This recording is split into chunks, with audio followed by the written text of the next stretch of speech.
install the corner reveal, you want to make sure it's firmly seated on the floor.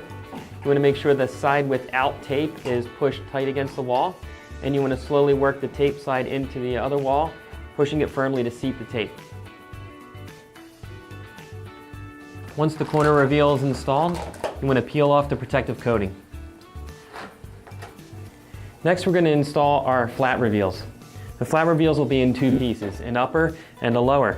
You want to make sure that the side with the tape is towards the return wall, and you want to start again by seating it firmly against the floor and working it in, pressing firmly to seat the tape. The reason why the flat reveal is split into an upper and a lower is so that had this been a protruding transom, you can offset the upper reveal from the lower to keep a tight gap against the return wall. Again, peel the backing tape off.